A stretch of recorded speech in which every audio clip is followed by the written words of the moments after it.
Good evening and welcome to the news roundup for Wednesday the 30th of October. Before we get into the news, please remember to like this video, share your views in the comments, and share the video with your family and friends. Reach them! Always make sure the message reach them! Now for the news in detail. Prime Minister Andrew Holness has named Member of Parliament for St. Andrew East Rural Favour Williams to replace Dr. Nigel Clark as Jamaica's Minister of Finance. I'm pleased to announce the following appointments. The Honourable Favour Williams, MP, will assume duties as Minister of Finance and the Public Service. Williams will be replaced at the Ministry of Education by Senator Dr. Dana Morris Dixon, who is also the Minister of Information. Senator Dr. the Honourable Dana Morris Dixon will assume duties as Minister of Education, Skills, Youth and Information. In the meantime, recently elected Member of Parliament for St. and North East Matthew Samuda returned to the Cabinet as Minister without portfolio in the Ministry of Economic Growth and Job Creation. And Mr. Matthew Sabuda, MP, will reassume his role as Minister without portfolio in the Ministry of Economic Growth and Job Creation. Williams is a chartered financial analyst by profession. She has an MBA with a concentration in finance from Wharton Business School at the University of Pennsylvania and a BA in economics from Harvard University in Cambridge. Minister Favour Williams, you will recall, was actually a minister in the Ministry of Finance. If my memory serves me correct, you were Minister of State and then a Minister without portfolio, and served with distinction at that time. So she's not new to the portfolio. If you were to look at her resume does recommend her to the position. The Prime Minister announced by-elections for Trelawney Southern and the St. Andrew Northwestern. I'm also announcing the date for the by-election in the constituencies of Trelawney Southern and St. Andrew Northwestern. Nomination day will be Wednesday, November 6, 2024, and election day will be Friday, November 22nd, 2024 for both constituencies. The St. Andrew Northwestern seat became vacant following the resignation of Dr. Nigel Clark, who left the office to take up a Deputy Managing Director post at the International Monetary Fund.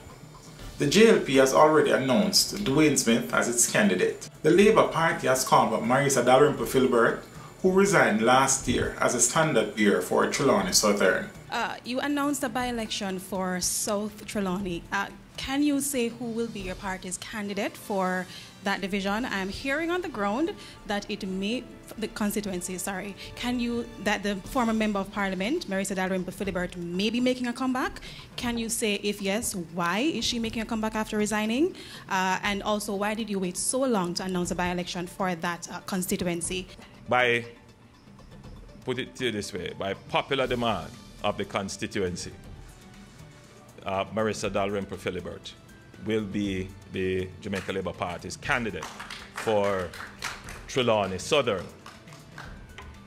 It's difficult to speak for Marisa as to why she resigned and then she's coming back, and I'm certain she will give an explanation.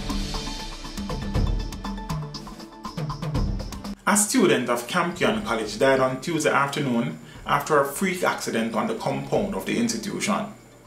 Reports are that sometime after 3 p.m., the second form student, 13-year-old Rashad Richards, was swinging on a goalpost when it fell on him. He suffered severe injuries and was rushed to the University Hospital of the West Indies, where he was pronounced dead. Staff at Campion said the incident happened during rugby training. This is not the first time a student has been killed by a fallen goalpost at a school. 3 students died in separate incidents in 2011. In January of that year, 7-year-old Nicholas Hamilton was killed by a goalpost at Cokeview Primary School in Westmoreland. 9-year-old Jeremiah Wyson was killed when a goalpost fell on him at St. Peter and Paul Prep School in St. Andrew in March. In October of the same year, Javane Bailey, a grade 1 student, was killed when a goalpost fell on him at Chester Primary School in St. Anne. Several customers of the National Commercial Bank have expressed deep concern after being hit with charges for Uber rides all at once. Disgruntled customers have taken to social media platforms to detail shocking experiences of being blindsided by deductions for trips they took months ago, which have now collectively been withdrawn in one go. This back-charging process has left some individuals facing financial distress, with one user reporting a $1 million lien on their account. The issue on the surface affected only NCB customers. Neither NCB nor Uber have responded to queries. Many affected customers took to social media platforms to share how the sudden withdrawals have disrupted their lives. The St. Andrew South police are searching for the suspect involved in the shooting of two men on Berwick Road in the division on Monday night. One of the victims died of his injuries. He has been identified as 51-year-old Mark Forrester, otherwise called Uka, of a Berwick Road address. The wounded man, a 48-year-old Spanish Town resident, is currently in hospital. Reports are that about 10:20 p.m., explosions were heard along the roadway and the police were summoned. Two men were found suffering from gunshot wounds. They were assisted to the hospital where Forrester was pronounced dead. Two schoolboys ages 15 and 17 remain hospitalized at a corporate area medical facility after they were severely beaten and then handed over to the police by angry residents of Lawrence Tavern in St. Andrew on Saturday, following their suspected involvement in the murder of a taxi driver. Reports are that the 49-year-old taxi driver Verdi Josephs of a Manningsville Road address was driving a Toyota Probox motorcar when he was contracted by three gunmen posing as passengers. Upon reaching a section of the Essex Hall Main Road about 7:15 p.m., the men reportedly shot Josephs several times. Residents of Rose Hill in Lawrence Tavern were alerted to the incident after hearing the explosions. Upon making checks, they found the wounded Josephs leaning over the left passenger side of the vehicle. The two teenage suspects, who are reportedly from addresses in the district, were immediately held. A third person, believed to be an accomplice of the captured teens, allegedly brandished a firearm at the angry crowd before making his escape. Deputy Superintendent Randy Sweeney, head of the St. Andrew North Police Division, confirmed that the teens remain in custody, adding that the police are looking for the other persons who are believed to be involved in the murder. A letter has been sent to the Ministry of Finance and Public Service requesting an urgent meeting to resolve issues with the Passport Immigration and the Citizenship Agency's reclassification exercise. It was sent by a steering committee following a meeting on Monday involving the National Workers Union, management and worker representatives. The PICA employees are restive over the reclassification exercise after receiving their October salary. Under the reclassification conducted by the Finance Ministry, junior and senior workers in various departments have been lumped together and placed in the same band, regardless of qualification and tenure. NW General Secretary Granville Valentine said the steering committee proposed several dates for a meeting with the Finance Ministry to resolve the matter. An alleged gunman is dead and a licensed firearm owner is hospitalized following an attempted robbery in the vicinity of Newport West in St. Andrew on Monday night. It is reported that the gun owner was driving along a roadway in the Newport West area when men in a car attempted to rob him. The men were challenged by the firearm owner. During an exchange of gunfire, the licensed firearm owner was wounded along with one of the assailants. His cronies fled the scene. Both injured men were assisted to the Kingston Public Hospital, where the unidentified man was pronounced dead. Reports indicate that the deceased is a 17-year-old boy of a Seaview Gardens address.